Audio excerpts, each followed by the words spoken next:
Hi, this is Vivek Mishra and you are watching my channel. तो भाई चालू करते हैं। आज की प्लेलिस्ट बन रही है और उसका नाम है principle of macro economics 1। Simple जी। इससे पहले हम इसका पहला चैप्टर ऑलरेडी बना चुके हैं। अगर आपने नहीं देखा तो डिस्क्रिप्शन में लिंक मिल जाएगा, आप जाके चेकआउट कर सकते हो। आज बनने वाला है चैप्टर नंबर 2 और जिसका नाम बहुत ही लंबा चौड़ा है। नाम है national income accounting and concept of GDP and national income. इतने भी नाम खत्म नहीं हुआ, अभी भी और नाम चल जा रहा है कि नेशनल इनकम के एग्रीगेट जो है वो हमको कैलकुलेट करने हैं, ये सब चीजें भी। सिंपल सी। लेकिन इतना बड़ा बोर्ड में नाम लिखने से अच्छा मैं डिस्क्रिप्शन में डाल दूंगा, आप चेकआउट कर लेना, बाकी कंटेंट सेम मिलेगा आपको। ठीक है जी, चलो फिर ठीक है। और हाँ, एक चीज और, ये जो प्लेलिस्ट बन रही है बीए बीकॉम दोनों के बच्चों के लिए बन रही है। बस ये मेक श्योर करना कि आपका जो सेमेस्टर है वो 2nd या 4th में से हो, आप आराम से प्लेलिस्ट पूरी चेकआउट कर सकते हो। और वीडियो देखने से पहले एक चीज और कि अगर आप एक नोट्स परचेज करना चाहते हो तो आप क्या बोलते हैं, इस नंबर पे कांटेक्ट करके जो भी मिनिमम अमाउंट होगा ना, व्हाट्सएप पे पेमेंट करने के बाद आराम से नोट्स परचेज कर सकते हो, कोई दिक्कत नहीं। चलिए, मेरे को पता है मेरी राइटिंग बहुत गंदी है, तो इस वजह से आप आराम से नोट्स जब परचेज करोगे तो वो कंप्यूटर टाइपिंग में मिलेंगे, ताकि आपको राइटिंग से पढ़ने वढ़ने में कोई दिक्कत ना हो। ठीक है जी। चलिए, बहुत ईजी वे में आपको प्रेजेंट करके दे रखे हैं ताकि आप अच्छे तरीके से अच्छे मार्क्स स्कोर कर पाओ। चलिए जी, तो शुरू करते हैं आज का अपना चैप्टर। और इस चैप्टर के अंदर बस खाली हमको 4 कंसेप्ट्स करने हैं और ये 4 कंसेप्ट्स करते के साथ ही आपका जो पूरा चैप्टर है वो कंप्लीट हो जाएगा।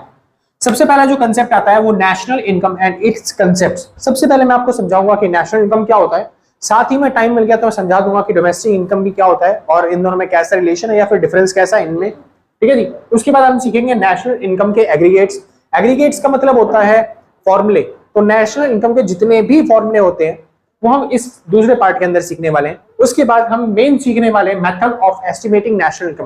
नेशनल इनकम निकालते कैसे हैं, कैलकुलेट कैसे करते हैं, उसके फॉर्मूले क्या होते हैं, कितने तरह के मेथड होते हैं नेशनल इनकम को निकालने के लिए। और last but not the least हमको करना है लास्ट में क्या, प्रिकॉशंस। और ये प्रिकॉशंस क्या है, सारे मेथड्स के में जब आप फॉर्मूले लगाते हो, उनको सॉल्व करते हो, अपने आंसर्स निकालते हो, तो आंसर निकालते समय किन किन बातों का आपको ध्यान रखना है, वो चीजें होती हैं प्रिकॉशंस, यानी सीधी भाषा में बोला जाए तो सावधानियां। सिंपल जी। चलिए, और सबसे पहला चैप्टर चालू करते हैं, मतलब सबसे दूसरा चैप्टर चालू करते हैं। और सबसे पहला पॉइंट बात आती है national income and it's concept. आखिर ये नेशनल इनकम है क्या? ठीक है जी। तो नेशनल इनकम के साथ साथ हम एक वर्ड और सीखते हैं जिसका नाम होता है डोमेस्टिक इनकम। सुनिए, तो डोमेस्टिक इनकम और बात आती है नेशनल इनकम।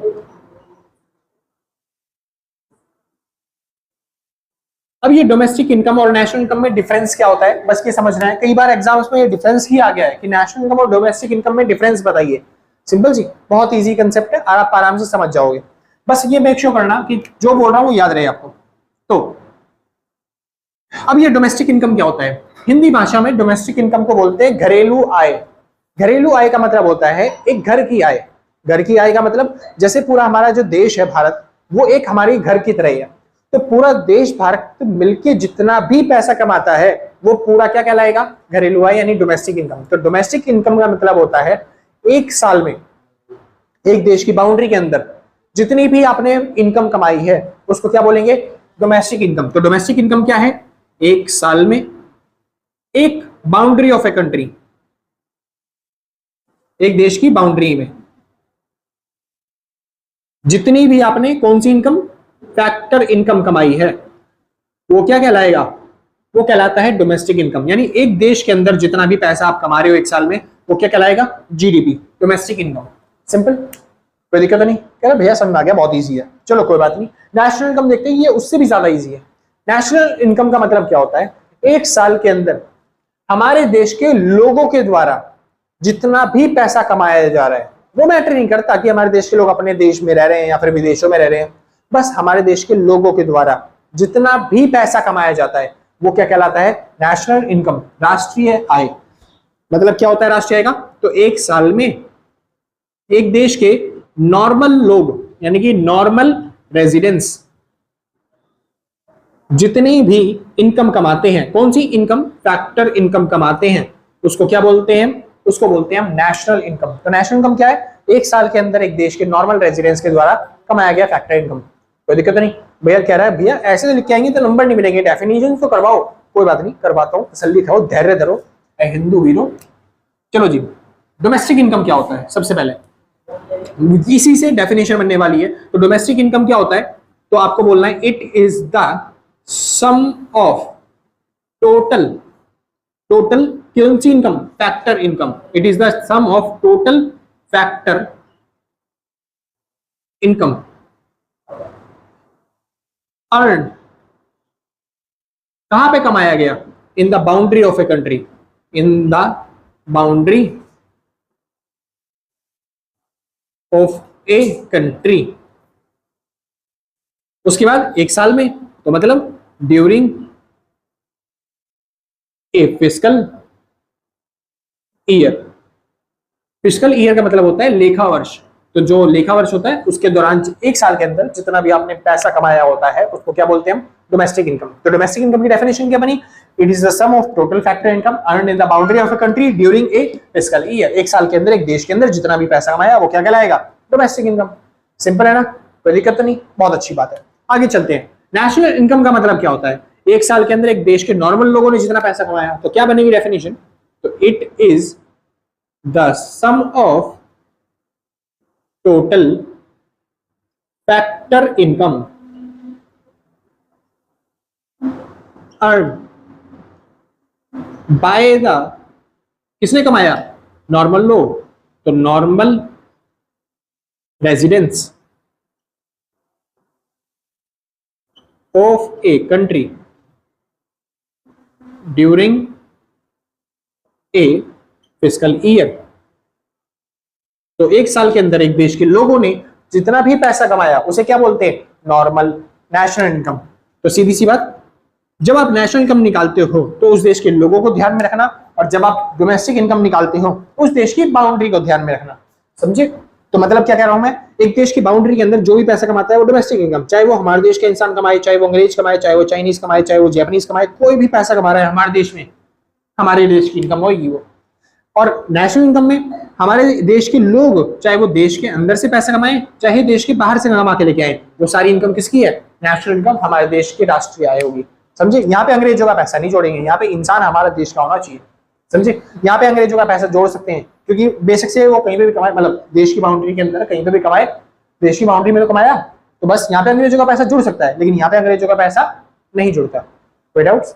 मतलब जो भी पैसा अंग्रेजों को हम पे कर रहे हैं कमाने के बदले में, जैसे अंग्रेज लोग आए हमारे देश में, कमाया, कमा के अपने घर में ले गए, यानी जो पैसा अंग्रेज लोग हमारे देश से कमा के लेके जा रहे हैं हम उसको भी जोड़ते हैं यहाँ पे, लेकिन यहाँ पे वो पैसा नहीं जोड़ते। तो सीधी सी बात, मैं क्या ना क्या चाह रहा हूँ, दूसरा डिफरेंस क्या है, अंग्रेज लोग आए हमारे देश में पैसा कमाया और कमा के अपने घर में ले गए, अपने देश में ले गए, तो लेकिन वो पैसा उन्होंने कमाया कहाँ पे था, हमारे देश की बाउंड्री में, तो ये डोमेस्टिक इनकम में जोड़ा जाता है। यानी एक देश की बाउंड्री में डोमेस्टिक इनकम क्या होती है, डोमेस्टिक इनकम एक देश की बाउंड्री के अंदर कमाया गया पैसा, तो हम कमाए चाहे अंग्रेज कमाए, यानी अंग्रेजों के द्वारा कमाया गया पैसा, जिसको हम क्या बोलते हैं, फैक्टर इनकम टू अब्रॉड। जो भी पैसा किसने कमाया, अब्रॉड ने, विदेशों ने जो भी पैसा कमाया उसको कहां पे इंक्लूड करते हैं, डोमेस्टिक इनकम में, तो इसको इंक्लूड करेंगे, इज इंक्लूडेड। समझे जी? शॉर्ट फॉर्म में इसको क्या बोलते हैं, इसको बोलते हैं फैक्टर इनकम टू अब्रॉड, जो कि यहां पे शामिल नहीं होगा, इज नॉट इंक्लूडेड। समझे जी? यहाँ पे मतलब अंग्रेजों का पैसा शामिल नहीं होता। नेशनल इनकम मतलब होता है हमारे देश के लोगों के द्वारा कमाया गया पैसा, तो चाहे यहाँ पे अंग्रेज हमारे देश में कमा रहा हो चाहे बाहर कमा रहा हो, यहाँ पे आपको इंक्लूड नहीं करना, तो यहाँ पे इसको फीटा इज नॉट इंक्लूडेड। समझे? कोई दिक्कत नहीं, बहुत अच्छे। अच्छा, अपने देश का पैसा जो हम विदेशों से कमा के लेके आते हैं उसको कहाँ पे इंक्लूड करते हैं, या नेशनल इनकम में। नेशनल इनकम में क्या होता है, अपने देश के लोगों के द्वारा कमाया गया पैसा जोड़ना होता है, चाहे वो देश के अंदर से कमाए चाहे वो देश के बाहर से कमाए। सिंपल, यानी विदेशों से कमा के जो पैसा लाते हैं उसको कहां पे इंक्लूड करते हैं, यहाँ पे। क्या यहाँ पे विदेशों का से कमाया हुआ धन इंक्लूड करेंगे? नहीं, क्योंकि यहाँ पे विदेशों का पैसा इंक्लूड नहीं होता, ये डोमेस्टिक इनकम है, हमारे देश की बाउंड्री की इनकम है, विदेशों की थोड़ी ना इनकम है। इसलिए यहाँ पे कौन सा पैसा इंक्लूड होता है, विदेशों से कमाया हुआ पैसा, यानी कि यहाँ पे कौन सा पैसा इंक्लूड करेंगे, तीसरा difference, it includes factor income from abroad, यानी कि यहां पे विदेशों से कमाया हुआ पैसा इज इंक्लूडेड, जुड़ता है। लेकिन यहां पे शॉर्ट फॉर्म में क्या बोलेंगे, इसको बोलेंगे फीफा, फूफानी, फीफा इज नॉट इंक्लूडेड। कई बार भाई एग्जाम्स में यही डिफरेंस देखने को मिल जाता है कि इन दोनों में डिफरेंस बताओ, डोमेस्टिक इनकम और नेशनल इनकम में। तो दिक्कत नहीं, आराम से आप कर आओगे, बहुत इजी सा कंसेप्ट है, इजीली हो जाएगा। ठीक है। अच्छा, कई बार नाम भी चेंज कर देते हैं, डोमेस्टिक इनकम की जगह इसको डोमेस्टिक प्रोडक्ट भी बोल सकते हैं वो लोग। घरेलू उत्पाद और राष्ट्रीय उत्पाद में अंतर बताओ, तब भी यही सेम करके आना है, कोई टेंशन ही नहीं, कोई चिल करो आराम से, सिंपल भाई। चलो बहुत अच्छी बात है। अच्छा, एक और डिफरेंस करवा देता हूं ताकि आपके लिए और इजी पड़ जाए थोड़ा सा करना समझाना। हाँ जी, चौथा डिफरेंस देख रहे हैं अपने हिसाब से कितने डिफरेंस हो गए। ठीक है जी। फिलहाल तो लास्ट डिफरेंस क्या है, अब जो हम इकोनॉमिक्स पढ़ रहे हैं, आपको पता होगा इकोनॉमिक्स ना बिल्कुल भी मैथ से कम नहीं है। जितनी मैथ में बचपन में पढ़ी थी ना, उतनी ही मैथ इकोनॉमिक्स में भी आती है। आपने पढ़े होंगे सब्जेक्ट्स, स्टैटिक्स हो गया, इकोनॉमेट्रिक्स हो गया, इसमें इंटीग्रेशन, डेरिवेटिव सब चीज आ जाती है, समझे जी। तो इसी तरह यहाँ पे हमारी जो इकोनॉमिक्स है वो साइंस से भी कम नहीं है। जैसे साइंस ने हर एक एलिमेंट्स के अपने अलग अलग साइंस वाले नाम दे रखे हैं ना, जैसे पानी को पानी नहीं बोलते साइंस में बोलते हैं पानी को H2O, सुना है? हाँ जी। सेम उसी तरीके से हाइड्रोजन को क्या बोलते हैं? H, है ना भाई, बढ़िया। ऑक्सीजन को क्या बोलते हैं? O2, है ना भाई। सेम उसी तरीके से हमारे यहाँ पे डोमेस्टिक इनकम को भी साइंस वाला नाम दे रखा है। डोमेस्टिक इनकम को हम बोलते हैं NDP एट HC, मतलब सॉरी FC, सिंपल जी। इसको क्या बोलते हैं? NDP at FC, domestic income. और नेशनल इनकम को बोलते हैं NNP एट FC। ये बचपन में 12th क्लास में आप पढ़ चुके हो, मेरे को पता है, लेकिन फिर भी बस एक बार रिकॉल हो जाए, आपको याद आ जाए एक बार, उसी के लिए करवा दे रहा हूं आपको। समझा गया? ये था डोमेस्टिक इनकम और नेशनल इनकम में डिफरेंस। कोई दिक्कत नहीं हुई, आसान था। बस डोमेस्टिक इनकम में क्या बताया, एक देश की बाउंड्री के अंदर कमाया गया पैसा। अब विदेशों से पैसा कमा के ला रहे हो तो फिर वो पैसा डोमेस्टिक इनकम में नहीं जुड़ता। नेशनल इनकम क्या होता है? एक देश के लोगों के द्वारा कमाया गया पैसा। विदेशों से पैसा कमा के ला रहा है कोई अब हमारे देश का इंसान, तो उसको हम नेशनल इनकम में तो जोड़ेंगे, लेकिन डोमेस्टिक इनकम में नहीं जोड़ेंगे। समझ में आ गया था ना? कोई दिक्कत नहीं ना, बहुत अच्छी बात है। ये एक छोटा सा कंसेप्ट था जो कि खत्म हो चुका है फिलहाल, ठीक है जी। लेकिन इसके साथ साथ छोटे छोटे कंसेप्ट और है, मैं चाहता हूं कि वो चीजें और एक बार आपको समझा दूं। सिंपल, कोई दिक्कत नहीं। चलिए, नहीं एक काम करते हैं, पहले आपको फॉर्मूले समझा देता हूं, क्योंकि अगला टॉपिक जो आता है वो नेशनल इनकम के एग्रीगेट्स आता है, तो बार बार अलग अलग फॉर्मूले करने से अच्छा इसी से फॉर्मूले बन जाएंगे, वो समझा देता हूं। तो सुनिए ध्यान से। सबसे पहला फॉर्मूला क्या है? फॉर्मूले का नाम है डीपी और एनपी। अच्छे तरीके से याद करना, बहुत इंपॉर्टेंट है। डीपी मतलब होता है डोमेस्टिक प्रोडक्ट और एनपी का मतलब होता है नेशनल प्रोडक्ट। अब डोमेस्टिक प्रोडक्ट और नेशनल प्रोडक्ट में क्या रिलेशन है, या फिर डोमेस्टिक प्रोडक्ट से नेशनल प्रोडक्ट पे जाना हो तो कैसे जाएंगे, नेशनल प्रोडक्ट से डोमेस्टिक प्रोडक्ट पे जाना हो तो कैसे जाएंगे, बस ये सब चीजें हमको सीखनी है। सिंपल। अब सुनिए ध्यान से। डोमेस्टिक प्रोडक्ट यानी कि डोमेस्टिक इनकम मतलब क्या होता है? एक देश की बाउंड्री के अंदर कमाया गया पैसा। अब एक देश की बाउंड्री के अंदर मान लेते हैं मैंने 100 रुपए कमाए, सिंपल। और कोई एक इंसान है हमारे देश का जो कि बाहर से 10 रुपए कमा के लेके आ रहा है, समझ में आया? चलो जी वापस चलते हैं। तो डोमेस्टिक इनकम कितनी बनेगी? डोमेस्टिक इनकम जो कि हमने अपने देश में कमाया है पैसा, यानी 100 रुपए, बढ़िया। नेशनल इनकम कितनी बनेगी? नेशनल इनकम मतलब होता है हमारे देश के लोगों के द्वारा कमाया गया पैसा, चाहे वो देश के अंदर कमाए चाहे वो देश के बाहर से कमा के लाए। यानी कि नेशनल इनकम कितनी बन गई? तो 100 और 10, 110। समझ में आया भाई? बढ़िया, ये हो गई 110 और ये हो गया 100। तो अब अगर मैं बोलूं मेरे को डोमेस्टिक प्रोडक्ट से किस पे जाना है? नेशनल प्रोडक्ट पे, तो क्या करना पड़ेगा? 100 से मेरे को जाना है 110 पे, तो क्या करना पड़ेगा? बढ़ाना पड़ेगा। कितने रुपए बढ़ाने पड़ेंगे? 10 रुपए बढ़ाने पड़ेंगे। वो 10 रुपए क्या था? जो पैसा हमने कहां से कमाया था? विदेशों से कमाया था। समझ में आया? इसलिए आपको यहाँ पे जोड़ना पड़ेगा। क्या जोड़ना पड़ेगा? NFIA। क्या जोड़ना पड़ेगा? NFIA। तो कह रहा भैया NFIA क्या होता है? NFIA कुछ नहीं है सर, ये बहुत सिंपल सा टॉपिक है। NFIA का मतलब होता है net factor income from abroad. Net factor income from abroad, विदेशों से प्राप्त शुद्ध कारक आय। वो पैसा जो हमने अब्रॉड से, वो इनकम जो हमने अब्रॉड से एक्चुअली में कमाई है, उसको यहाँ पे जोड़ना पड़ेगा। तो हमने एक्चुअल में विदेशों से कितना पैसा कमाया? 10 रुपए, तो बस वो 10 रुपए यहाँ पे जोड़ने पड़ेंगे। यही तो बोला मैंने। अच्छा, और सिंपल सा, अगर एनपी से हमको जाना हो डीपी पे, यानी कि 110 से हमको जाना हो किस पे? 100 पे, तो क्या करना पड़ेगा भैया? माइनस करना पड़ेगा। कितने रुपए? 10 रुपए। और 10 रुपए क्या था? वो NFIA। तो बस NFIA के क्या कर देंगे? माइनस। चलो मैं मानता हूं मैंने अभी भी नया करवाया आपको NFIA और आपको समझ में नहीं आया होगा, कोई बात नहीं, टेंशन मत लो। मैं एक छोटा सा फॉर्मूला करवा देता हूं NFIA का, ताकि आपको याद रह जाए, बस वो याद कर लेना, हो जाएगा काम। तो NFIA का फॉर्मूला बहुत सिंपल है, जो आपने सीखा ना फीफा और वहां पे फीटा, बस उसी का काम है।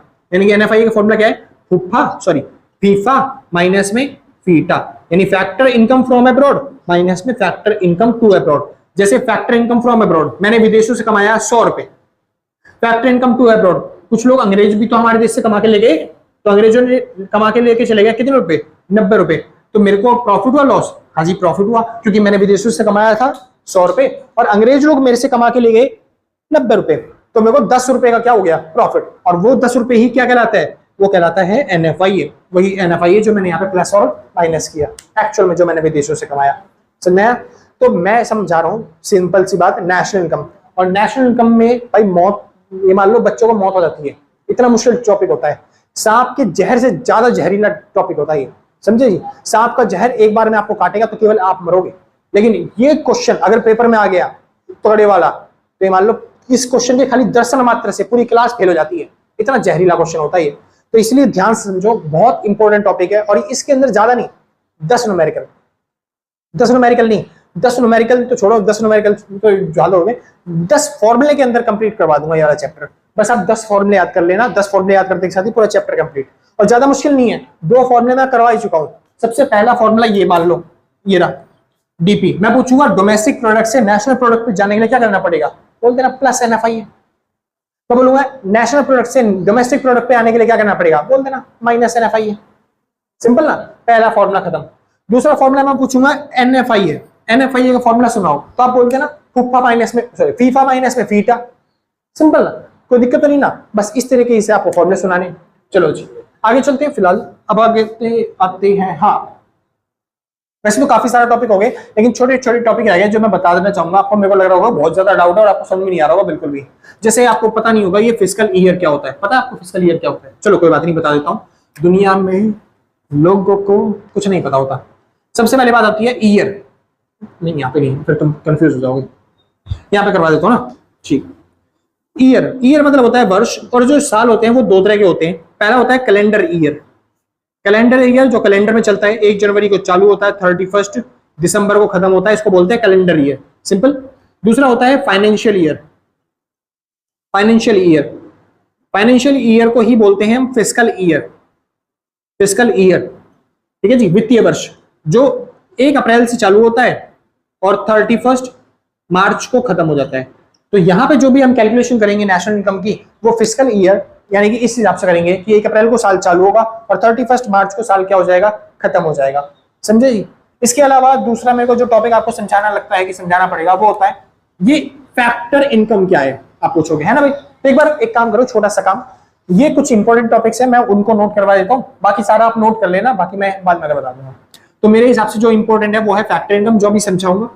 उसके बाद इंपॉर्टेंट है बाउंड्री ऑफ ए कंट्री, ठीक है जी, इसके अंदर फैक्टर इनकम तो आपको पता ही चल चुका, बता दूंगा वो, है ना। उसके बाद नॉर्मल रेजिडेंस के बारे में समझाऊंगा आपको, और फिस्कल ईयर आपको पता ही है, ठीक है जी। तो ये इंपॉर्टेंट टॉपिक है जो आपको मैं थोड़ा थोड़ा समझाऊंगा इनके बारे में, फिर हम आगे चलेंगे। एक बार जिसको नोट करना है फटाफट से नोट कर लो, फिर आगे चलते हैं। और वो 2 फॉर्मूले मेक श्योर करना कि आपको याद हो जाए, रट्टा हो जाए बिल्कुल अच्छे तरीके से, नोट कर लो भाई। हाँ भाई, तो चालू करते हैं। छोटे छोटे 2 कंसेप्ट है वो समझा देता हूं। तो सबसे पहले बात आती है किसकी, फैक्टर इनकम। ये फैक्टर इनकम क्या होती है? फैक्टर इनकम समझाते समय एक छोटी सी इनकम और है जिसको हम बोलते हैं ट्रांसफर इनकम, वो ज्यादा समझाऊंगा तो आपको अच्छे से समझ में आ जाएगा फैक्टर इनकम के बारे में भी। अब ये फैक्टर इनकम क्या होती है और ट्रांसफर इनकम क्या होती है? फैक्टर इनकम को हम बोलते हैं 2 साइडेड इनकम। क्या बोलते हैं? 2 साइडेड इनकम, 2 तरफा आय। और इसको बोलते हैं 1 साइडेड इनकम, यानी कि एक तरफा आय, ठीक है। आपके पास जो पैसा आता है, जो भी आप पैसा अर्न करते हो, वो 2 तरीके का होता है। एक तो होता है 1 साइडेड इनकम और एक होता है 2 साइडेड इनकम। 2 साइडेड इनकम का मतलब होता है वो पैसा जिसके लिए आपने कुछ मेहनत करी हो, कुछ काम किया हो, कुछ दिया हो, यानी एक वो पैसा होता है जिसके बदले में आपने कुछ दिया हो, फिर आपको बदले में इनकम मिले, उसे बोलते हैं 2 साइडेड इनकम या फिर फैक्टर इनकम। ट्रांसफर इनकम क्या होता है? वो पैसा जिसके बदले में आपने कुछ नहीं दिया, बस पैसा आपको मिलते जा रहा है, मिलते जा रहा है, समझे जी, कोई दिक्कत नहीं। जैसे फॉर एग्जांपल के तौर पे मैंने कोई घर दिया अपना, बदले में उस बंदे ने मेरे को किराया दिया, तो मेरे को जो किराए से इनकम मिली, वो इनकम कैसी इनकम है? मैंने कुछ दिया है पहले, उसके बदले में किराया मिला है, सिंपल जी। तो इसको बोलते हैं फैक्टर इनकम।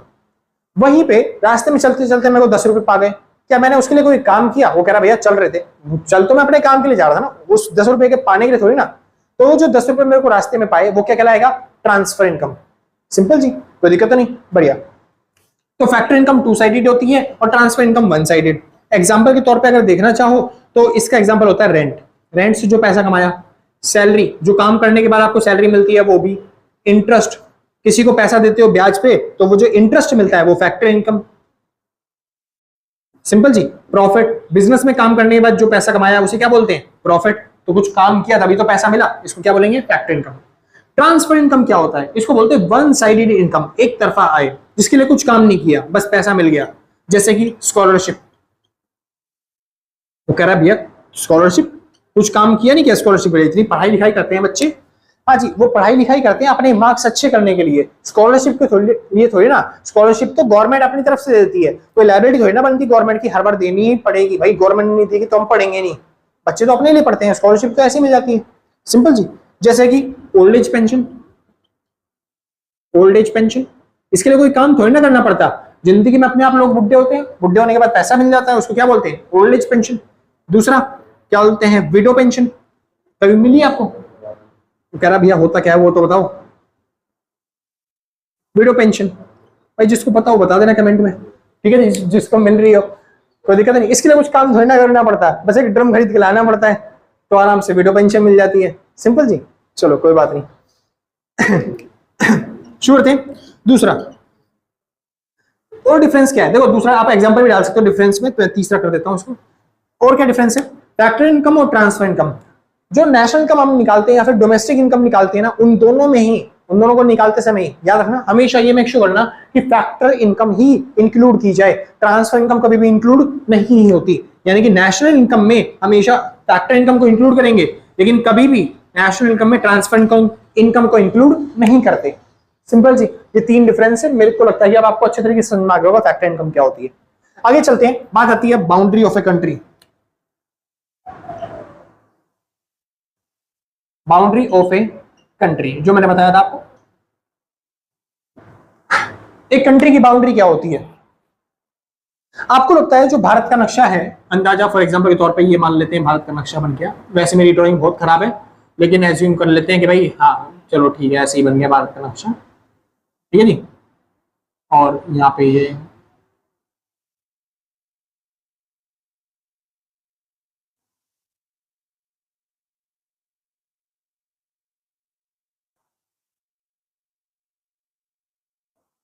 चलो जी, मान लेते हैं, वैसे मेरी ड्राइंग खराब है मगर ये माल ज्यादा मोटा हो गया ना इधर से, चलो ठीक है बस बहुत है, इतना बना दिया। मान लेते हैं ये भारत का नक्शा हो गया। ये लोग मानते हैं इस भारत के नक्शे के अंदर जितना भी पैसा हम कमाएंगे वो हमारे देश की बाउंड्री, मतलब हमारे देश की इनकम कहलाएगी, समझे? लेकिन ऐसा नहीं है, हमारे भारत का नक्शा थोड़ा सा और बड़ा है, हम और भी जगह से जो पैसे कमाते हैं वो भी इस देश की इनकम ही कहलाती है। जैसे फॉर एग्जाम्पल के तौर पर हमने ना अमेरिका में एक छोटी सी जमीन खरीद रखी है, हमने चाइना के अंदर भी ना एक छोटी सी जमीन खरीद रखी है, हमने श्रीलंका के अंदर भी एक छोटी सी जमीन खरीद रखी है।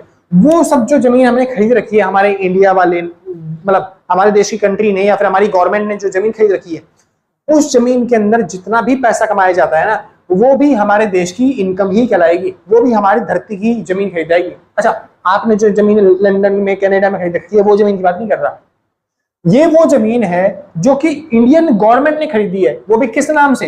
एम्बेसी के नाम से। तो पहला एम्बेसी। तो जो इस देश की बाउंड्री में पैसा कमाया जाता है, वो पैसा तो देश की बाउंड्री में जो कमाया जा रहा है, वो पैसा तो डोमेस्टिक इनकम में जुड़ता ही जुड़ता है, प्लस में वो पैसा जो इन एम्बेसीज के अंदर कमाया जा रहा है। एम्बेसी मतलब क्या होता है? दूतावास। हमारे देश की थोड़ी सी जमीनें विदेश में जाके हमारे देश के नेताओं ने खरीद रखी होती है हमारे देश की एम्बेसी बनाने के लिए, समझे? एम्बेसी क्या होता है? गूगल कर लेना, आपको मिल जाएगा। दूतावास मतलब कि जहां पे क्या बोलते हैं, आप वीजा के लिए अप्लाई करते हो ना, वही जगह। चलो जी। तो कह रहा भैया प्लेन में कभी बैठे नहीं, वीजा के लिए काम, हाँ समझ रहा हूँ, मैं भी नहीं बैठा भाई, क्या करें। चलो जी। दूसरा, तो जो भी पैसा आपकी एम्बेसी कमाती है, हमारे देश की एम्बेसी जहां से पैसा कमाएगी वो भी हमारे देश में जोड़ा जाता है। सेम ऐसे ही अगर कोई अमेरिका की एम्बेसी यहाँ पे है इंडिया के अंदर, तो वो जो एम्बेसी के अंदर पैसा कमाया जाएगा वो इंडिया का पैसा नहीं होगा, वो अमेरिका का पैसा होगा, क्योंकि वो एम्बेसी कहाँ की है? अमेरिका की। सेम इसी तरीके से एयर, जिसे एम्बेसी के टाइम पे हमको देखना पड़ता है एम्बेसी कहाँ की है, वैसे एयर के टाइम पे प्लेन में जो पैसा कमाया जाता है वो भी देखना पड़ता है कि किस देश का वो प्लेन है। अगर वो एयर इंडिया है तो कहाँ का प्लेन है? जापान का? नहीं जी, इंडिया का। तो वो पैसा कहाँ पे इंक्लूड होगा? इंडिया में। जो भी प्लेन में पैसा कमाया जाएगा वो उस प्लेन की डोमेस्टिक इनकम उनके नाम से कैलकुलेट होती है। एयर इंडिया ने जितना पैसा कमाया वो सारा इंडिया का, स्पाइस जेट ने जो पैसा कमाया वो उस देश का। समझे जी? इस तरीके से। तीसरा, वाटर में, पानी में 200 नॉटिकल माइल्स,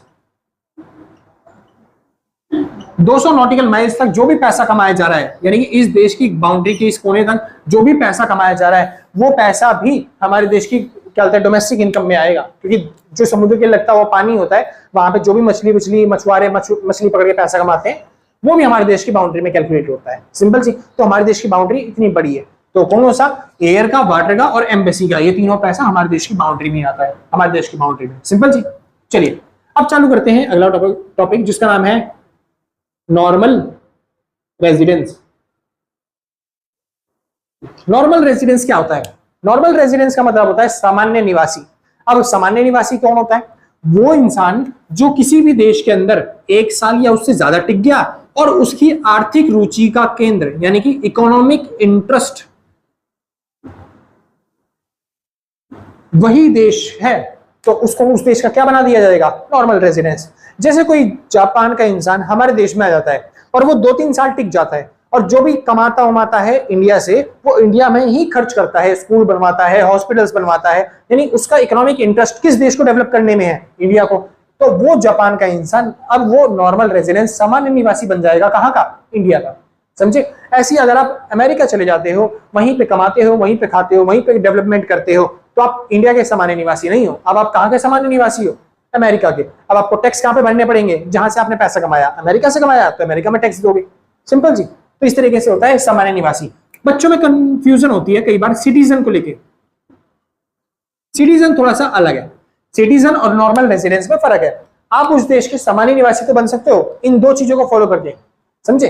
लेकिन उन देश के सिटीजन बनने के लिए अलग ही क्राइटेरिया है। सिटीजन वो इंसान होता है जिसको वहां पर वोट डालने का अधिकार है। जापान का इंसान हमारे देश में आके नॉर्मल रेजिडेंस तो बन सकता है लेकिन वो सिटीजन नहीं बन सकता। सिटीजन वो इंसान होता है जिसको वोट डालने का अधिकार है। तो क्या जापानी को हमारे देश में वोट डालने का अधिकार मिलेगा? मिल सकता है, लेकिन केवल 2 तरीकों से। पहला तरीका बाय बर्थ, उस जापानी इंसान को हमारे देश में बस पैदा होना पड़ेगा। कह रहा है अब तो ना पॉसिबल है भैया, अब तो हो चुका वो जापान में पैदा। मतलब पहला तरीका तो यही है, बाय बर्थ। जो भी इंसान हमारे देश में पैदा हुआ वो हमारे देश का सिटीजन बन जाएगा, नागरिक बन जाएगा। अगर वो मान लो गलती से दूसरे देश में पैदा हो गया है और उसकी इच्छा नहीं है उस देश में रहने की, जैसे कोई पाकिस्तान में पैदा हो गया और उसकी इच्छा नहीं है वहां पे रहने की, तो वो इंडिया में आ सकता है, लेकिन उसको सिटीजन नहीं बनाएंगे। सिटीजन बनने के लिए उसको चाहिए होगा ग्रीन कार्ड। दूसरा तरीका क्या है? By green card. वैसे तो पाकिस्तान वालों को इंडिया में आने ही नहीं देंगे, पहली बात। लेकिन अगर जापान का, चाइना का, कोई और देश का बंदा हमारे देश में आना चाहता है, आ सकता है, बहुत अच्छे तरीके से वेलकम है जी, ठीक है। लेकिन अगर सिटीजनशिप चाहिए तो आपको क्या लेना पड़ेगा? Green card. और ये ग्रीन कार्ड कैसे मिलता है? ग्रीन कार्ड कुछ नहीं, बस खाली आप उस देश में जाके किसी से, उस देश की राष्ट्रीयता जिसके पास हो, उस देश के लोगों से जाके शादी कर लोगे तो आपको क्या मिल जाएगा? Green card. जैसे अमेरिका में जाके अमेरिका किसी नागरिक से शादी कर लेना तो आपको क्या मिल जाएगा? वहां का ग्रीन कार्ड। तो आपके पास 2 देशों का नागरिकता मिल जाएगी, एक इंडिया की जहां पे आप पैदा हुए, दूसरी वहां की जहां के आपके पास ग्रीन कार्ड है।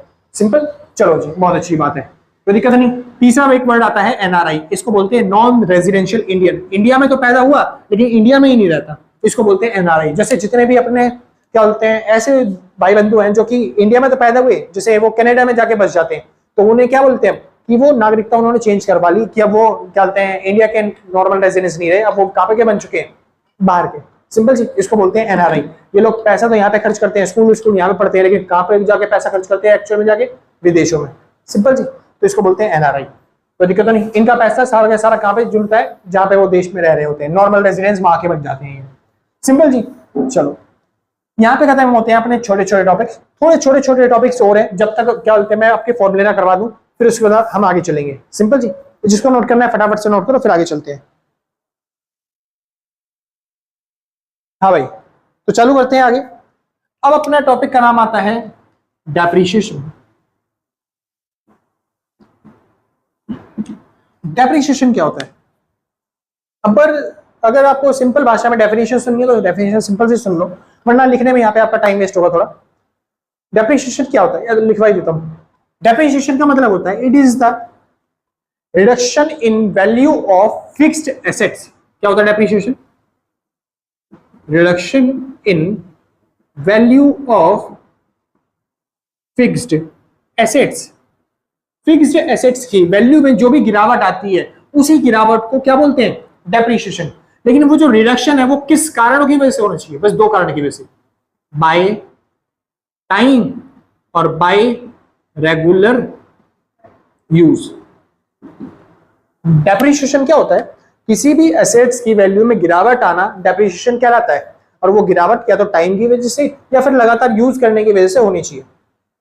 एग्जाम्पल के तौर पे, आपने कोई कार खरीदी, कितने की जी? 10 लाख रुपए की।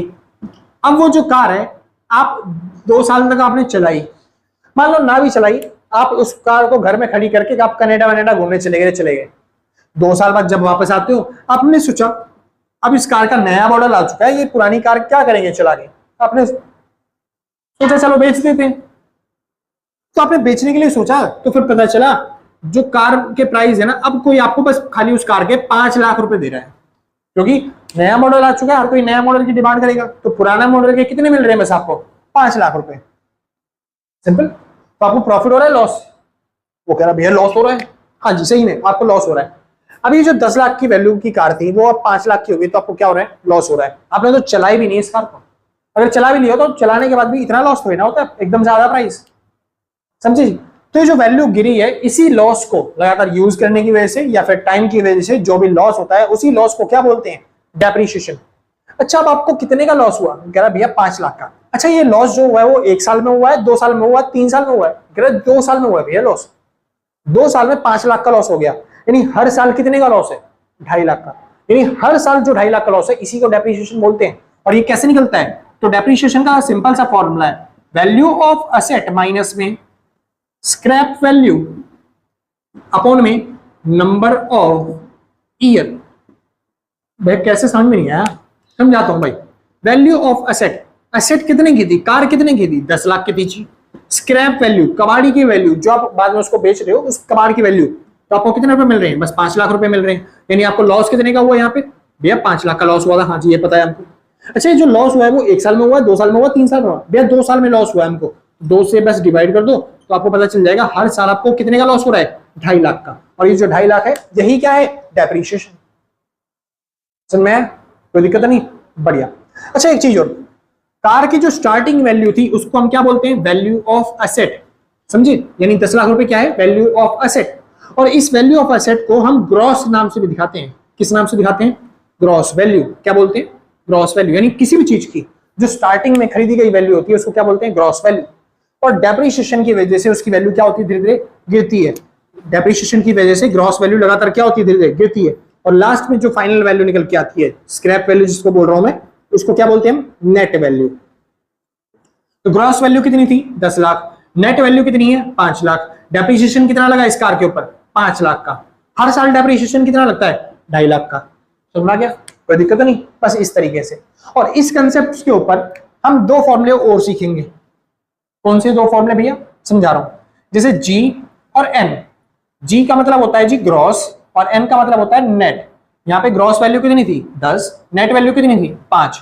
तो अगर हमको ग्रॉस से नेट पे जाना हो, 10 से 5 पे जाना हो, तो क्या करना पड़ेगा? हमें घटाना पड़ेगा। क्या घटाना पड़ेगा? क्या नुकसान हुआ जो, तो क्या नुकसान हुआ जिसको हम क्या बोलते हैं? डेप्रिसिएशन। 10 लाख में से 5 लाख का नुकसान घटा दोगे तभी तो 5 लाख आएगा। समझे? वैसे ही सेम एन से अगर जी पे जाना हो तो क्या करना पड़ेगा? प्लस करना पड़ेगा। क्या प्लस करना पड़ेगा? डेप्रिसिएशन। समझ गया जी? कोई दिक्कत नहीं? बहुत अच्छी बात है। और वहीं पे डेप्रिसिएशन का फॉर्मूला सीखना हो तो बहुत सिंपल सा फॉर्मूला, एक तो मैंने आपको समझा ही दिया, दूसरा फॉर्मूला भी यहाँ पे सीख लो। दूसरा फॉर्मूला क्या है? जो ग्रॉस वैल्यू होती है ना, उसमें से क्या माइनस कर दो? बस नेट वैल्यू। तो आपको क्या मिल जाता है? डेप्रिसिएशन। तो डेप्रिसिएशन निकालने के लिए 2 फॉर्मूले, पहला वैल्यू ऑफ असेट माइनस में स्क्रैप वैल्यू बटे में नंबर ऑफ ईयर, बस। दूसरा फॉर्मूला ग्रॉस में से क्या माइनस कर दो? बस नेट। तो आपको क्या आ जाएगा? डेप्रिसिएशन। वाओ, इतना सिंपल सा। तो यहां पे मैंने 2 फॉर्मूले और करवाए, अभी मैंने 2 करवाए थे, ये 2 और हो चुके हैं, यानी टोटल कितने फॉर्मूले हो चुके हैं? 4 फॉर्मूले हो चुके हैं। टोटल मैं कितने फॉर्मूले करवाऊंगा? 10 फॉर्मूले करवाऊंगा बस। 10 में से 4 कर लिए, छोटे छोटे फॉर्मूले थे, जल्दी से आपने याद कर लिए होंगे। बहुत अच्छी बात है। फिर आगे चलते हैं भाई। जिसको नोट कर लेना फटाफट नोट कर लेना भाई। हाँ भाई चालू करते हैं। तो जो मैंने अभी तक आपको कंसेप्ट सिखाए थे ना, domestic income, national income, gross क्या होता है, नेट क्या होता है, ये सब तो कंसेप्ट थे नेशनल इनकम एंड इट्स मतलब कंसेप्ट के अंदर, ठीक है जी। बाकी जो मैं ये फॉर्मूले सिखा रहा हूँ, फॉर्मूले आते हैं नेशनल इनकम और इसके एग्रीगेट्स के अंदर, जिसमें टोटल 6 फॉर्मूले अभी फिलहाल, मैं 10 कह रहा हूँ लेकिन 6 फॉर्मूले अभी फिलहाल, ठीक है। उसके बाद 4 फॉर्मूले और हैं, ठीक है जी। अभी फिलहाल हम नेशनल इनकम में एग्रीगेट्स कर रहे हैं, तो बाकी के जो 2 बच गए फॉर्मूले वो और कर लेते हैं लास्ट, ठीक है जी। तो अब आता है 1 2 3 4 5, पांचवा फॉर्मूला। पांचवें फॉर्मूले का कंसेप्ट है एफसी और अगला एमपी। एफसी का मतलब होता है फैक्टर कॉस्ट और एमपी का मतलब होता है मार्केट प्राइस। अब जैसे फॉर एग्जांपल के तौर पे थोड़ा सा चेंज कर दिया, चलो ठीक है, आप याद कर लो आराम से। फैक्टर कॉस्ट, मान लेते हैं ये जो पेन है इसको बनाने का खर्चा आता है 12 रुपए। मैं प्रॉफिट नहीं कमाना चाहता, मैं लालची इंसान नहीं हूं, लेकिन क्या 12 रुपए में मैं इस पेन को मार्केट में बेच सकता हूं? नहीं जी, मैं प्रॉफिट नहीं कमाना चाहता, गवर्नमेंट तो चाहती है, तो गवर्नमेंट अब इस पे लगा देती है 3 रुपए का क्या, टैक्स। और वो जो गवर्नमेंट ने 3 रुपए का टैक्स लगाया उसकी वजह से अब ये पेन मैं मार्केट में बेचना भी चाहूं तो अब कितने में बेचना पड़ेगा? 15 में। तो मार्केट वैल्यू इस पेन की कितनी बन गई? 15 रुपए। समझना है? तो दिक्कत नहीं, पहुंच। तो जो फैक्टर कॉस्ट है किसी पेन को बनाने की वो 12 रुपए है, लेकिन मार्केट प्राइस उसका कितना है? 15 रुपए। तो फैक्टर कॉस्ट से एफसी से एमपी भी जाने के लिए क्या करना पड़ेगा? 12 से 15 पे जाने के लिए क्या करना पड़ेगा? प्लस करना पड़ेगा। कितने रुपए? 3 रुपए। और वो 3 रुपए था क्या? टैक्स, जिसको हम क्या बोलते हैं? एनआईटी। एनआईटी क्या होता है? Net indirect tax. एनआईटी क्या होता है? Net indirect tax. सिंपल। चलो, और वहीं पे एमपी से अगर एफसी पे जाना हो तो माइनस करना पड़ेगा क्या? NIT, net indirect tax. अच्छा, ये एनआईटी निकलता कैसे है? क्या गवर्नमेंट ने खाली 3 रुपए का टैक्स लगाया था? नहीं जी, एक्चुअल में ना अगर देखा जाए तो मोदी गवर्नमेंट ने मेरे पे 5 रुपए का टैक्स लगाया था। वो तो पुराने टाइम पे केजरीवाल सरकार थी तो उन्होंने 2 रुपए का मेरे को क्या दे दी? सब्सिडी, छूट दे दी। इस वजह से जो एक्चुअल टैक्स पड़ा वो कितने का पड़ा? बस 3 रुपए का। तो एनआईटी कैसे निकला था हमारा? ये जो 5 रुपए था इनडायरेक्ट टैक्स, इसमें से मैंने माइनस कर दिया था सब्सिडी, तो हमारे पास क्या निकल के आ गया? Net indirect tax, NIT. इतना सिंपल बस। तो ये बन गया आपका कौन सा फॉर्मूला? छठा फॉर्मूला। किसका? एनआईटी का। ये 2 फॉर्मूले और हैं, ये 2 फॉर्मूले आप जैसे ही याद कर लोगे ना वैसे आपके ये जो नेशनल इनकम के एग्रीगेट्स थे ना ये खत्म हो जाएंगे। फिर हम एक्चुअल में चालू कर पाएंगे method of estimating national income. ठीक है जी, कोई दिक्कत नहीं। ये भी फॉर्मूले करवा रहा हूं। जैसे ये फॉर्मूले की थ्योरी वाली कंसेप्ट वाली वीडियो खत्म होती है वैसे ही मैं न्यूमेरिकल चालू कर दूंगा। ठीक है, अभी पहले एक बार फॉर्मूले लिखवा देता हूं सारे के सारे, ताकि आपको बार बार डिवीजन करने के टाइम पे ढूंढने ना पड़े कि कहां गए फॉर्मूले सारे के सारे। ठीक है जी, उसके बाद लास्ट में मैं आपको सारे न्यूमेरिकल एक बार लाइन से करवा दूंगा। सिंपल जी, 6 फॉर्मूले हो चुके हैं। फटाफट जिसको नोट करना है नोट करो, फिर हम आगे चलते हैं। हाँ भाई, तो चालू करते हैं। अब अगला टॉपिक आता है method of estimating national income. National income के जो भी छोटे मोटे एग्रीगेट्स थे वो मैंने करवा दिए, छोटे मोटे कंसेप्ट खत्म करवा दिए, यानी टोटल 6 फॉर्मूले जो थे वो मैंने करवा दिए। अब बस खाली गिनती के 4 फॉर्मूले रह गए हैं। ठीक है जी, और वो 4 फॉर्मूले में से 3 फॉर्मूले करवाऊंगा यहाँ पे सीधा direct method of estimating national income में। ठीक है जी, अब वो 3 फॉर्मूले हैं क्या? चलिए, आपने सुना है कभी भी सर्कुलर फ्लो ऑफ इनकम के बारे में, यानी कि आय का चक्रीय प्रवाह, यानी कि पैसा कैसे घूमता है दुनिया में, उसके बारे में सुना है? चलो मैं बता देता हूं। दुनिया में सबसे पहले होता है प्रोडक्शन। क्या होता है? प्रोडक्शन। कोई भी सामान बनाया जाता है, उसके बाद जिस भी बंदे ने वो सामान बनाया, जिस भी बिजनेसमैन ने वो सामान बनाया उसको वो बेचेगा और उसको बदले में क्या मिलेगी? अब इनकम, यानी कि उसको क्या मिलेगी? इनकम। अब क्योंकि वो इनकम कमाएगा, वो पैसा कमाएगा, तो जो उसके पास काम करने वाले मजदूर हैं बदले में वो उनको भी इनकम दे देगा। तो सबको अगर इनकम मिलेगी, सभी इंप्लॉइज करेंगे क्या? उस पैसे को जेब में रखे घूमेंगे? नहीं, वो उस पैसे को खर्च करेंगे। यानी कि जो भी पैसा इनकम की तरह कमाया जाता है बाद में उस पैसे को क्या किया जाता है? एक्सपेंडिचर, खर्च किया जाता है। और खर्च करने के बाद वो पैसा दोबारा से किसके पास पहुंच जाता है? जिस बंदे ने वो सामान बनाया था, यानी प्रोडक्शन किया था। तो पैसा बस इसी तरीके से घूमता है। सबसे पहले क्या होता है? प्रोडक्शन, उसके बाद क्या होता है? इनकम, उसके बाद क्या होता है? एक्सपेंडिचर। अगर मैंने 1000 रुपए का प्रोडक्शन किया तो मैं जब बेचूंगा तो मेरे को इनकम कितनी मिलेगी? 1000 रुपए। और जब मैं उसको खर्च करूंगा तो मेरे को खर्चा कितने का करूंगा? 1000 का। और फिर प्रोडक्शन होगा तो कितने का होगा? 1000 का। सिंपल। हाँ, एक छोटा सा कंसेप्ट आता है यहाँ पे। कई बार लोग सेविंग कर लेते हैं। सेविंग मतलब 1000 रुपए इनकम कमाई है, उसमें से वो लोग 200 रुपए क्या कर लेते हैं, पैसे बचा लेते हैं, सिंपल। तो इसलिए वो खर्चा कितने का करते हैं अगली बार, 800 रुपए का। अब जब 800 का ही खर्च करेंगे तो जिस बंदे ने प्रोडक्शन किया था, सामान बनाया था, क्या उसका सारा सामान बिका? नहीं, उसका तो बस 800 का सामान बिका। तो क्या अगली बार भी वो 1000 का प्रोडक्शन करेगा? नहीं। तो अगली बार वो कितने का प्रोडक्शन करेगा? बस 800 का। और फिर अगली बार जो सामान बना के बेचेगा 800 का, उससे इनकम कितनी मिलेगी? 800 रुपए इनकम मिलेगी। यानी देख रहे हो, देश के सर्कुलर फ्लो में से पैसा क्या हो गया, बाहर चला गया, 200 रुपए बाहर निकल गए। इसलिए बोलते हैं मैक्रो इकोनॉमिक्स पे सेविंग करना क्या होती है, बुरी बात होती है, पैसे बचाने नहीं चाहिए। बस इतना कंसेप्ट था, मैं आपको समझाना चाहता था। सर्कुलर फ्लो ऑफ इनकम में प्रोडक्शन, इनकम और एक्सपेंडिचर ज्यादातर केसेस में हमेशा क्या होते हैं, सेम होते हैं। यानी जितना प्रोडक्शन होगा उतने से ही क्या होगी, इनकम, और जितनी इनकम होगी उतना ही क्या होगा, एक्सपेंडिचर। समझे? सेम इसी तरीके से यहां पे जब हम नेशनल इनकम निकालेंगे तो नेशनल इनकम निकालते समय हमको 3 मेथड मिलते हैं। पहला प्रोडक्शन मेथड, दूसरा इनकम मेथड और तीसरा एक्सपेंडिचर मेथड। और क्योंकि ये तीनों ही की वैल्यू सेम होती है, इसलिए इन तीनों फॉर्मूले से भी आंसर आपका क्या आना चाहिए, सेम। अगर सेम आ रहा है तब तो सही है, वरना गलत है। शुरू करते हैं सबसे पहले मेथड के साथ। सबसे पहला फॉर्मूला, यानी कि फॉर्मूला नंबर हो गया यहाँ पे 7वां, है ना। चलो, फिलहाल इन 3 मेथड में से सबसे पहला फॉर्मूला, सबसे बड़ा फॉर्मूला, प्रोडक्शन मेथड।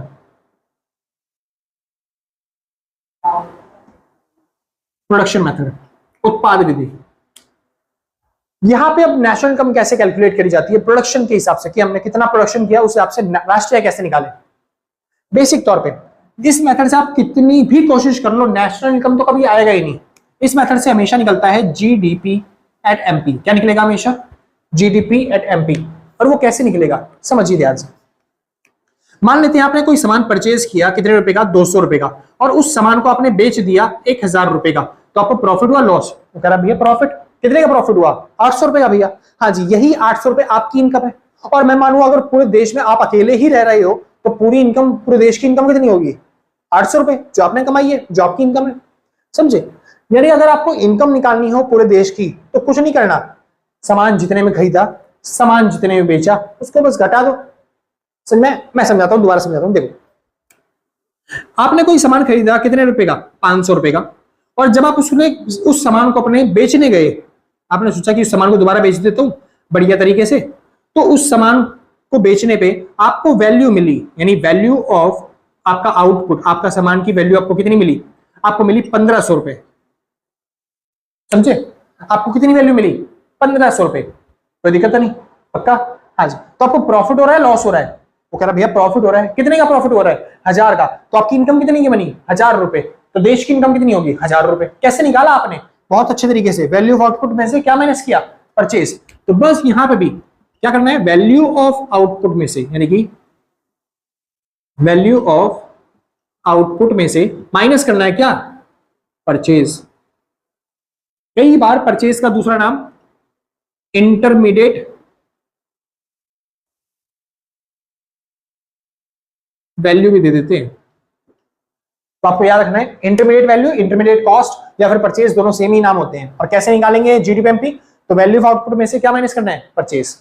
समझ में आ गया? कोई दिक्कत नहीं। चलो, अच्छा समझिए, कई बार वैल्यू ऑफ आउटपुट ना दे, वैल्यू ऑफ आउटपुट नहीं देगा तो आपको 2 चीजों को जोड़ के निकाल लेना है। पहला चीज क्या, सेल्स। इसके साथ क्या जोड़ना है, आपको जोड़ना है स्टॉक।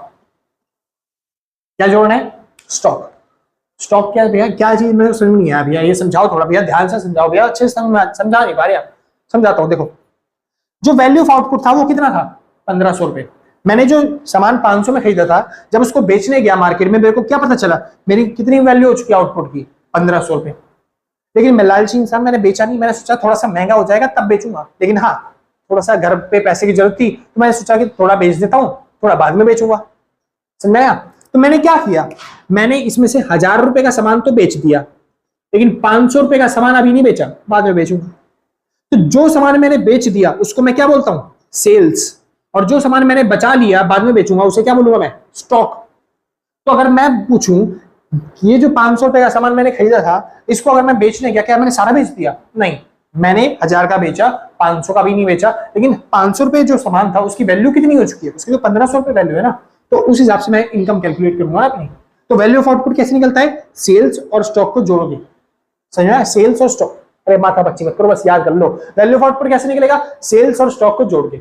समझे। और ऐसा वैसा स्टॉक नहीं, इसको बोलते हैं डेल्टा स्टॉक। डेल्टा स्टॉक मतलब चेंज इन स्टॉक या फिर net addition to stock, word ये वाले यूज होते हैं कई बार पेपर में। Change in stock, net addition to stock, समझे, याद रख लेना। Net addition to stock, change in stock का फॉर्मूला क्या होता है, स्टॉक में चेंज जो होता है उसका फॉर्मूला क्या होता है, चेंज इन स्टॉक का फॉर्मूला सुनिए। शाम को बिजनेस बंद करने गया तो पता चला मेरे पास सामान था 400 किलो का। सुबह जब बिजनेस खोला मेरे पास पता चला मेरा सामान कितने का है, बस खाली 200 किलो का। स्टॉक में चेंज आ गया, कितने का चेंज आया, 200 का। कैसे निकाला, इसमें से इसको माइनस करके, यानी कि क्लोजिंग स्टॉक में से माइनस करना होता है ओपनिंग स्टॉक, तो क्या जाता है delta stock, change in stock. Simple जी, कोई दिक्कत नहीं। अच्छा, कई बार सेल्स नहीं देता तो सेल्स कैसे निकालें, सेल्स मतलब क्या होता है, सेल्स मतलब होता है माल बेचना। सामान कहां पे बेचेंगे, या तो देश के अंदर बेचेंगे या फिर देश के बाहर बेचेंगे। अगर देश के अंदर बेचा तो क्या बोलते हैं उसको, उसको बोलते हैं भैया डोमेस्टिक सेल। क्या बोलते हैं, डोमेस्टिक सेल। और अगर देश के बाहर में बेचेंगे तो क्या बोलेंगे, तो देश के अंदर बेचेंगे तो डोमेस्टिक सेल, देश के बाहर बेचेंगे तो वो कह रहा है इंटरनेशनल सेल। हाँ बहुत अच्छी बात है मगर सोच छोटी है, उसको एक्सपोर्ट बोलते हैं भाई। क्या बोलते हैं, एक्सपोर्ट। तो डोमेस्टिक सेल और एक्सपोर्ट को जोड़ के क्या मिलता है आपको, टोटल सेल, आपने कितना सामान बेचा। सेम इसी तरीके से परचेज, परचेज मतलब होता है सामान खरीदना। कहां से सामान खरीदोगे, या तो देश के अंदर से या फिर देश के बाहर से। अगर देश के अंदर से सामान खरीदते हो तो उसको क्या बोलेंगे, उसको बोलेंगे डोमेस्टिक परचेज। और अगर देश के बाहर से सामान खरीदते हो तो उसको क्या बोलेंगे, इंटरनेशनल परचेज। अच्छा समझदार हो, हाँ जी, उसको बोलते हैं इंपोर्ट। क्या बोलते हैं जी, इंपोर्ट। तो इन दोनों को जोड़ के आप क्या निकाल सकते हो, परचेज। समझ, ये है आपका फॉर्मूला नंबर 7, या फिर मेरी तरफ से कहा जाए तो फॉर्मूला नंबर पहला, प्रोडक्शन मेथड। मैं इसको प्रोडक्शन मेथड बोलता हूं। और इसका एक नाम और है, क्या नाम है जी इसका दूसरा। यहां पे देखो हो क्या रहा है, 500 रुपए की चीज को हम कुछ एडिशन करके वैल्यू बढ़ा के उसकी कितने में बना के बेच रहे हैं, 1500 में। यानी हम उस प्रोडक्ट की वैल्यू बढ़ा रहे हैं, गुणवत्ता को बढ़ा रहे हैं। इसलिए इस फॉर्मूले का नाम दूसरा क्या है, वैल्यू एडेड मेथड। क्या नाम है, वैल्यू एडेड मेथड। इसलिए कई बार एग्जाम में आपको जीडीपीएमपी की जगह बोल देता है निकालिए जीवीए। क्या निकालिए, जीवीए। ये जो वीए दिखाई दे रहा है ना, वीए और कुछ नहीं है, इसको बोलते हैं वैल्यू एडेड। तो इससे डरना मत, जीवीए मतलब भी जीडीपीएमपी होता है। यानी कि मैं सीधी सी बात बताऊं तो वीए का मतलब ही डोमेस्टिक प्रोडक्ट होता है। इतना याद रख लो बस, हो जाएगा काम, बंटा धार।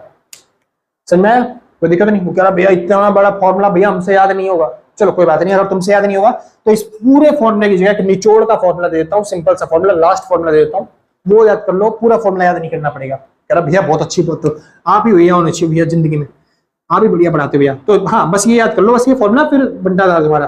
तो जीडीपीएमपी कैसे निकलेगा, जीडीपीएमपी कैसे निकलेगा, तो सीधी सी बात है, सेल्स प्लस में डेल्टा स्टॉक माइनस में परचेज। बस एक ये फॉर्मूला याद कर लो, ये मेरा रामबाण इलाज भाई, बस ये फॉर्मूला याद कर लो। उतना बड़ा फॉर्मूला याद करने की जरूरत नहीं है, ये लिख लेना, इंपॉर्टेंट टॉपिक था ये, मैं मिटा दिया ताकि इस पे फोकस कर पाओ आप, वरना कंफ्यूजन हो जाती है ये दोनों में से इंपॉर्टेंट कौन सा ज्यादा। समझे क्या बोला मैंने, जीडीपीएमपी कैसे निकलेगा, सेल्स प्लस में डेल्टा स्टॉक माइनस में परचेज। बाकी तो मैं अपने आप याद कर लूंगा, डेल्टा स्टॉक का फॉर्मूला मैं अपने आप याद करा दूंगा आपको। डेल्टा स्टॉक क्या होता है, क्लोजिंग स्टॉक माइनस में ओपनिंग स्टॉक। स्टॉक में चेंज ही तो देखना है। डेल्टा, ये जो ट्रायंगल दिख रहा है ना, ये ट्रायंगल ऊपर से बहुत नुकीला होता है, आप ध्यान रख लेना, इसलिए तैयार कर लो। डेल्टा स्टॉक, डेल्टा ये इसको डेल्टा बोलते हैं। डेल्टा मतलब होता है चेंज, तो स्टॉक में चेंज आया कैसे निकालेंगे, क्लोजिंग में से ओपनिंग हटाना है बस। समझे।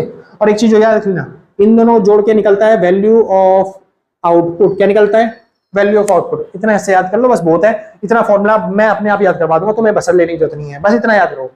जीडीपीएमपी का फॉर्मूला यानी प्रोडक्शन मेथड से क्या निकलता है, तो बोल देना जीडीपीएमपी। मैं पूछूं जीडीपीएमपी कैसे निकलता है, तो बोल रहा है सेल्स प्लस में डेल्टा स्टॉक माइनस में परचेज। बाकी मेरी सरदर्दी है, मैं करवा दूंगा अपने आप, मत बच्ची मत करो। समझे, बस हो जाएगा। ये था आपका प्रोडक्शन मेथड से पहला फॉर्मूला। अगर किसी के बस की है पूरा याद करने के लिए तो बेस्ट ऑफ लक, बहुत अच्छे तरीके से याद करना भाई, क्योंकि अगर आप पूरा कर रहे हो तो फिर कभी ना कभी आगे काम आएगा। यूजीसी नेट क्लियर करने में बहुत सारी चीजें काम आती हैं। सिंपल जी। तो जिसको नोट करना है फटाफट से नोट करो, फिर मैं अगला करवाता हूं दूसरा मेथड, जिसका नाम क्या है, इनकम मेथड। और सबसे बड़ा मेथड इनकम मेथड है। नोट कर लो भाई फटाफट, फिर आगे चलते हैं। हाँ भाई श्योर थे। अपना अगला टॉपिक आता है कौन सा, अब बात आती है इनकम मेथड की। ये हो गया फॉर्मूला नंबर 2, इनकम मेथड। और इनकम मेथड सबसे बड़ा मेथड आता है तीनों मेथड में से, ठीक है जी। अब ये इनकम मेथड से नेशनल इनकम कैसे निकालें? इस मेथड से भी आप कितना ही दम लगा लो भाई, इनकम मेथड से भी नेशनल इनकम नहीं निकलेगा आपसे। इससे क्योंकि निकलेगा एनडीपी एट एफसी। क्या निकलेगा? NDP at FC. इसको बोलते हैं डोमेस्टिक इनकम। क्या बोलते हैं? Domestic income. NDP at FC निकलता है। और कैसे निकलेगा तो समझिए। इनकम मेथड, इनकम मेथड का मतलब होता है आय को जोड़ना है। तो देश में जितना भी लोग पैसा कमा रहे हैं वो सारी इनकम को जोड़ लो। तो पहले पता तो भैया कि देश में कितने तरह के लोग होते हैं, तो बताता हूं। देश में 3 तरह के लोग होते हैं। पहला होता है एम्प्लॉय। क्या होता है? एम्प्लॉय। एम्प्लॉय मतलब कि नौकर, जो आपके पास सैलरी के बदले में काम कर रहा है उसको बोलते हैं एम्प्लॉय, सिंपल। दूसरा होता है एम्प्लॉयर। एम्प्लॉयर मतलब मालिक, जो आपको सैलरी प्रोवाइड कर रहा है, जो बिजनेस कर रहा है, उसे क्या बोलते हैं? एम्प्लॉयर। और तीसरा सेल्फ एम्प्लॉयड। सेल्फ एम्प्लॉयड मतलब जो खुद का काम खुद कर रहा है उसे बोलते हैं सेल्फ एम्प्लॉयड। ना वो किसी के लिए नौकरी कर रहा, ना वो किसी को जॉब प्रोवाइड कर रहा। जैसे हम, ना मैं किसी के लिए नौकरी कर रहा, ना ही मैं किसी को जॉब प्रोवाइड कर रहा। मैं किसी का मालिक भी नहीं हूं, मैं किसी का नौकर भी नहीं हूं। हम अपना काम खुद कर रहे हैं। जैसे रेडी पटरी वाले, वो अपना बिजनेस खुद कर रहे होते हैं, ना वो किसी के मालिक है, ना वो किसी के नौकर है। खुद सामान लाते हैं, खुद ही बेचते हैं, अपने भाव में जो मन किया। सिंपल जी, इनको बोलते हैं सेल्फ एम्प्लॉयड। अब ये तीनों जितना भी पैसा कमाते हैं आप जोड़ दोगे तो आपको क्या मिल जाएगा? डोमेस्टिक इनकम, यानी NDP at FC. Income method complete, समझे? तो बस इनका पैसा जोड़ना है। सबसे पहले किसका जोड़ो? एम्प्लॉइज का। तो एम्प्लॉइज का अगर पैसा जोड़ोगे तो उसको बोलते हैं सीओई। क्या बोलते हैं? सीओई मतलब इसको बोलते हैं कंपनसेशन, कंपनसेशन टू एम्प्लॉइज। जो पैसा हमने किसको दिया? एम्प्लॉइज को। अच्छा, एम्प्लॉइज को जो जो मिलता है ना वो सब जोड़ लेना है। एम्प्लॉइज को क्या क्या मिलता है? एम्प्लॉइज को जो भी कैश में मिलता है, इन कैश जोड़ लेना है। क्या क्या मिलता है कैश में? एग्जांपल के तौर पे, तो एग्जांपल के तौर पे जैसे कि सैलरी कोई मिली वो जोड़ लो, किसी को मजदूरी में वेजेस मिली वो जोड़ लो, किसी को बोनस मिला वो जोड़ लो।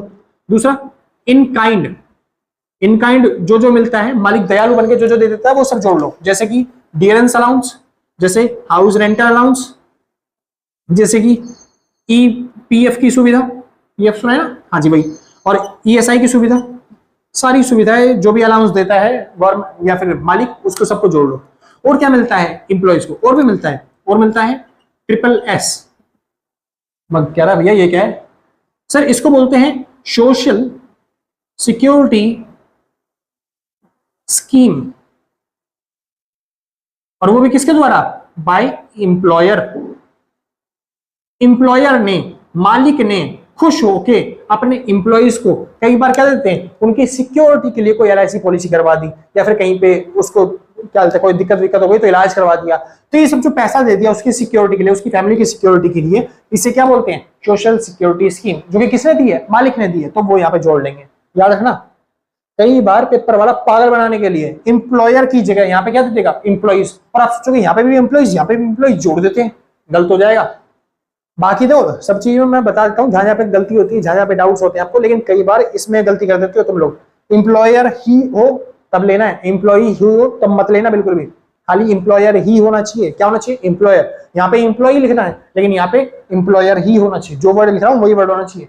हाँ, यहाँ पे कई बार होता है सोशल सिक्योरिटी स्कीम की जगह कई बार देता है social security scheme contributed by employer, तो वो सेम चलता है, एम्प्लॉयर होना चाहिए मगर वर्ड।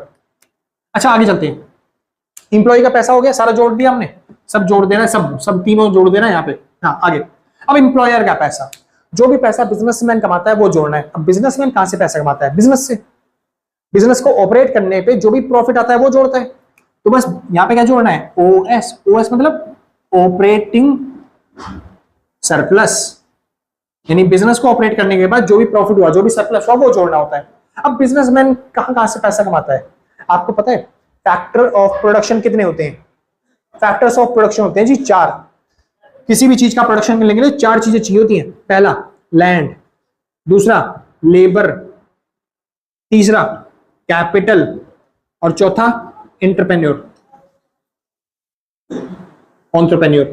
समझ में आया? ठीक। अच्छा, लैंड, क्या जमीन फ्री में मिल जाती है? नहीं जी, बदले में क्या देना पड़ता है? किराया, रेंट। तो बिजनेसमैन किराए से भी पैसा कमाता है। कई बार बिजनेसमैन को देखा होगा प्रॉपर्टी किराए पे चढ़ा देते हैं और पैसा कमाते जाते हैं, तो वो भी पैसा आता है उनके पास किराए से।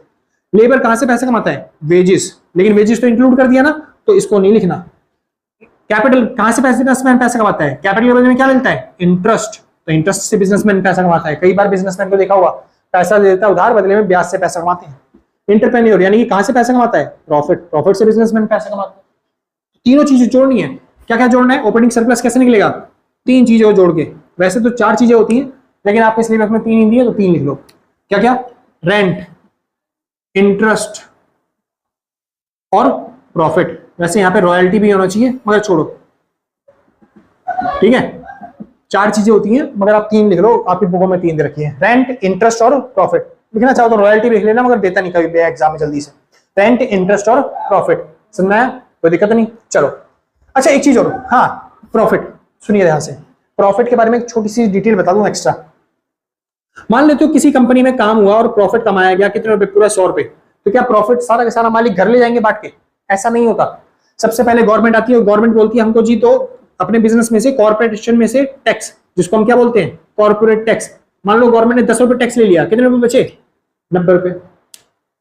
इसको क्या बोलते हैं? इसको बोलते हैं प्रॉफिट आफ्टर टैक्स। क्या बोलते हैं? Profit after tax. समझे? अब क्या होता है, ये पैसा घर ले जाएंगे सारे पार्टनर्स बांट के? नहीं जी, ऐसा नहीं होता। जो ये पैसा है, हो सकता है बिजनेस को जरूरत हो इसी काम के लिए, तो फिर फ्यूचर में क्या दोबारा पैसा मांगेंगे बिजनेस से? नहीं जी, ऐसा नहीं है। तो इस पैसे के 2 काम किए जाते हैं। पहला काम सेविंग, बिजनेस का ये पैसा थोड़ा सा बचा लेते हैं, सेविंग कर लेते हैं ताकि फ्यूचर में इसको यूज कर सकें। दूसरा, बाकी जो पैसा बच गया, जैसे मान लो मैंने यहाँ पे 45 रुपए बचा लिए, तो बाकी जो 45 रुपए बच गए उसको वो पैसा डिविडेंड के तौर पे बांट सकते हैं सभी पार्टनर्स के अंदर। समझ में आया? कोई दिक्कत नहीं? कह रहा भैया क्यों समझा रहे हो? मैं समझा रहा हूँ, जो प्रॉफिट है ना, वो ये वाला प्रॉफिट मत ले लेना, हमेशा ये वाला प्रॉफिट चाहिए होता है हमको। कितने वाला? 100 वाला।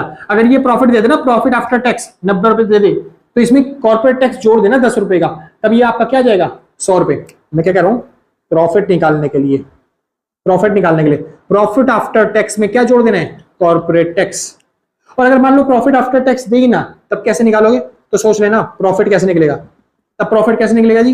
तब निकलेगा कॉर्पोरेट टैक्स प्लस में कॉर्पोरेट सेविंग टैक्स प्लस में डिविडेंड, इन तीनों को जोड़ के। समझे? और कई बार पागल बनाने के लिए कॉर्पोरेट सेविंग की जगह क्या बोल देगा? Undistributed profit.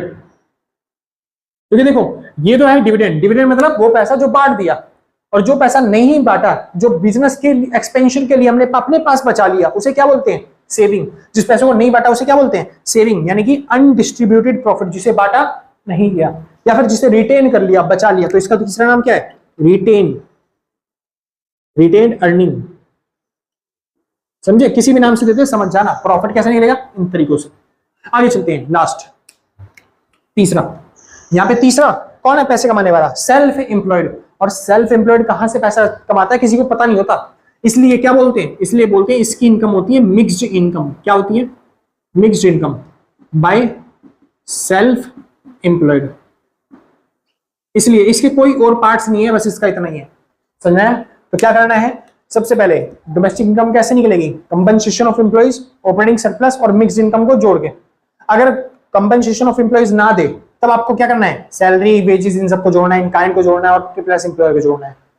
ऑपरेटिंग सरप्लस ना दे तो रेंट, इंटरेस्ट, प्रॉफिट को जोड़ देना है, और मिक्स्ड इनकम वो देगा, और नहीं देगा तो जीरो मान लेना। समझे?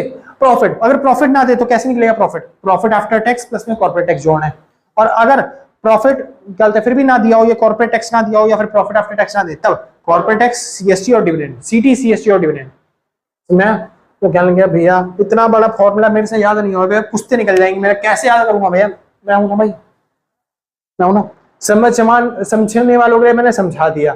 अगर किसी को शॉर्ट फॉर्म में चाहिए तो पैसे वैसे देने की जरूरत नहीं है, मैं भी समझा देता हूँ शॉर्ट फॉर्म में उसको। कहाँ लिख दूं भाई? यहीं पे लिख देता हूँ। हाँ जी, मिटो देता हूँ, अपने आप को देख लेना पैक करके एक बार क्या लिखा था मैंने वहां पे, ठीक है? थोड़ा सा शॉर्ट फॉर्म में अगर चाहिए तो भाई शॉर्ट फॉर्म में लो, आपके इस पेपर के हिसाब से जो आता है ना वो ही दे रहा हूँ सीधा। एनडीपीआरएफसी कैसे निकलेगा? तो एनडीपीआरएफसी कैसे निकलेगा? सबसे पहला COE, compensation of employees, plus में रेंट, प्लस में इंटरेस्ट, प्लस में प्रॉफिट,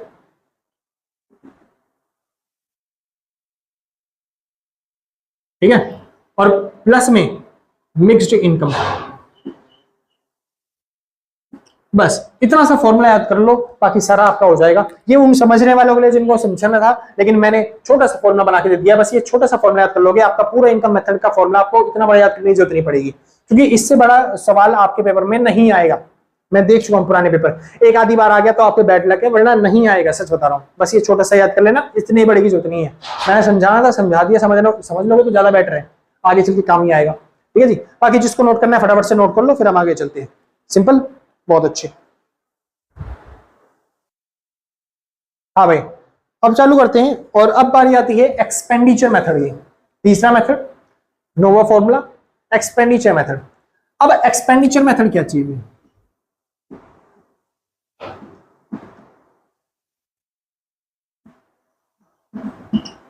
एक्सपेंडिचर मेथड, इस मेथड से आप कितनी कोशिश कर लो, नेशनल इनकम इससे भी नहीं आएगी। ठीक है जी, तो नेशनल इनकम ना निकले तो क्या करें? इस मेथड से भी निकलेगा जीडीपी एट एमपी, जो प्रोडक्शन मेथड से निकलता था वही चीज, लेकिन थोड़ा इसका अलग तरीका है निकालने का। इसमें कैसे निकलेगा? इसमें निकलेगा गवर्नमेंट का प्लस में प्राइवेट का फाइनल कंजम्पशन एक्सपेंडिचर। ठीक है, पहला ये गवर्नमेंट का और प्राइवेट का दोनों का लेना है। उसके बाद यहां पे gross domestic capital formation, gross domestic capital formation लेना है। सिंपल। अच्छा, कैपिटल फॉर्मेशन जो है ना, ये और कुछ नहीं, इसको बोलते हैं इन्वेस्टमेंट। क्या बोलते हैं? इन्वेस्टमेंट। तो कई बार पेपर में देखने को मिल जाएगा ग्रॉस डोमेस्टिक इन्वेस्टमेंट, तो ग्रॉस डोमेस्टिक इन्वेस्टमेंट ही क्या है? Gross domestic capital formation.